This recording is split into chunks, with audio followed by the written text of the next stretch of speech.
হাসান মাহমুদ এখন কোথায়? ছাত্র জনতার বিক্ষোভের জেরে শেখ হাসিনার সরকারের পদত্যাগের পর গ্রেফতার হয়েছেন বিগত সরকারের এমপি মন্ত্রী সহ আওয়ামী লীগের অনেক নেতাকর্মী। গত মাসের শেষের দিকে গণমাধ্যমে খবর আসে, দেশ ছেড়ে পালানোর সময় বিমানবন্দর থেকে সাবেক পররাষ্ট্রমন্ত্রী ডক্টর হাসান মাহমুদকে গ্রেফতার করা হয়েছে। তবে হাসান মাহমুদ সম্পর্কে বিস্তারিত কিছুই জানায়নি আইন শৃঙ্খলা বাহিনী। এমন পরিস্থিতিতে প্রশ্ন উঠেছে, হাসান মাহমুদ এখন কোথায় আছে? দেশের একটি গণমাধ্যম বলছে, সপরিবারে বেলজিয়ামে অবস্থান করছেন ক্ষমতাচ্যুত আওয়ামী লীগ সরকারের পররাষ্ট্রমন্ত্রী ডক্টর হাসান মাহমুদ। দেশটির লিমবুর্গ প্রদেশের হ্যাসেল্ট সিটিতে তার নিজের বাড়িতে আছেন একমাত্র ছেলে আর স্ত্রী নুরান ফাতেমাকে নিয়ে। জানা গেছে, হাসান মাহমুদ ঢাকা থেকে সরাসরি বেলজিয়াম যাননি।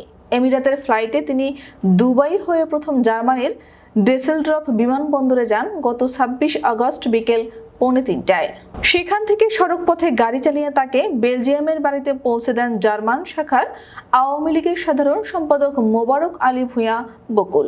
এ বিষয়ে মোবারক আলী ভূঁইয়া বকুল বলেন, তিনি ওইখানে আছেন এবং সেভ আছেন, এটুকু আর কি। আর পরশুদিন আমাদের বেলজিয়ামে একটা মিটিং ছিল, ওখানে উনি উপস্থিত থাকতে পারবেন না, সেটি আগেই বলে দিয়েছেন। উনি এখানে কারোর সঙ্গে যোগাযোগ করছেন না, কারোর সঙ্গেই তার যোগাযোগ নেই। হাসান মাহমুদ বেলজিয়াম থেকে যাদের সঙ্গে ফোন কলে কথা বলেছেন তাদের একজন চট্টগ্রামের আঞ্চলিক ভাষার IPTV-C প্লাসের প্রধান সম্পাদক আলমগীর অপু।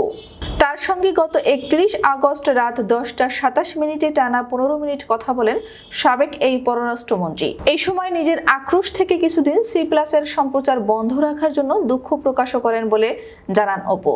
C প্লাস টিভির প্রধান সম্পাদক ও CEO আলমগীর অপু বলেন, 31 আগস্ট রাত 10:30টার দিকে তিনি আমাকে কল দিয়েছিলেন।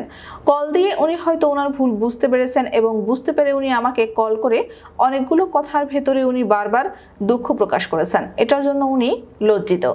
স্ত্রী পরিবারের সঙ্গে বেলজিয়ামের নিজ বাড়িতে আছেন বলেও অপুকে জানান হাসান মাহমুদ।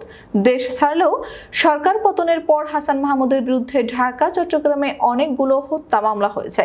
সরকারি এত নজরদারির পরও কিভাবে তিনি বেলজিয়াম গেলেন, সেটাই এখন বড় প্রশ্ন।